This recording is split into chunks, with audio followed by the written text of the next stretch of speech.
Good morning all. I'm Gayathri, Assistant Professor of Chemistry, SNS College of Engineering. Today I'm going to share about softening or conditioning methods of boiler troubles. Water is used for industrial purpose should be free from hardness producing substance and suspended particles, also dissolved gases, etc. The process of removing hardness producing substance like salts from water is known as softening or conditioning of water. It may be done by two methods, external and internal conditioning. First we going to study external conditioning. It involves removal of hardness producing salts from the water before feeding into the boiler. The external treatment can be done by demineralization or ion exchange process. The demineralization is also called as ion exchange process. In this process, all the ions, that is both anions and cations present in the hot water can be removed. The salt water produced by lime soda and zeolite process does not contain hardness producing substance like calcium and magnesium ions, but it will contain other ions like sodium, potassium, sulfate, chloride, etc. On the other hand, demineralized water does not contain both anions and cations. Thus, the soft water is not a demineralized water, whereas demineralized water is a soft water. The process is carried out by using ion exchange resins, which are long chain, cross-linked, insoluble organic polymers with a microporous in structure. The functional groups attached to the chains are responsible for the ion exchanging properties. There are two exchangers, that is cation exchanger and anion exchanger. The cations can be removed in the cation exchanger and the anions can be removed in the anion exchanger.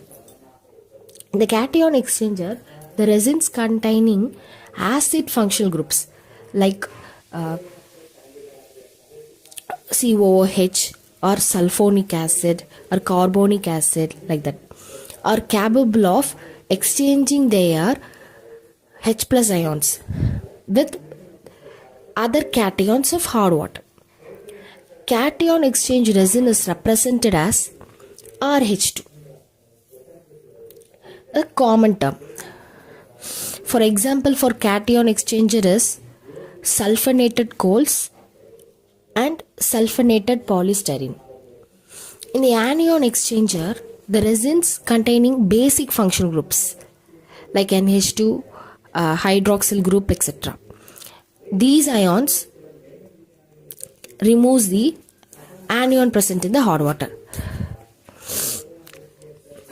Example for anion exchanger is cross-linked quaternary ammonium salts or urea formaldehyde. It is represented by ROH. In the demineralized process, first the hard water is passed through a cation exchange column. In that, the cations can be removed, like calcium, magnesium, sodium, potassium, and it is then run off to the anion exchanger. In that, anions can be removed like chloride, sulfate, bicarbonate, etc. And out of the anion exchanger, the water is completely free from both cations and anions. Then the water is called as demineralized water or deionized water. So, okay. The cation exchanger and anion exchanger at particular time, it can be saturated. So, we want to regenerate these exchanges. The cation exchanger can be regenerated using acids like dilute HCl acid or sulfuric acid. And the anion exchanger can be regenerated using sodium hydroxide, potassium hydroxide, like that and all, using base. The advantages of ion exchange process is that both acidic and acid water can be treated, and the water produced from this process is having very low hardness. nearly it is reduced to 2 ppm of hardness. Also, we have few disadvantages in ion exchange process. That is, if water contain turbidity, then it cannot be cleaned, purified through ion exchange process. If like iron or magnesium present in the hard water, the turbidity increases in the increases in the ion exchange process, so that it cannot be filtered. And the equipment used in the ion exchange process is very costly. Also, more expensive chemicals are needed to remove the dirt and cations and anions. So these are the disadvantages in the ion exchange process.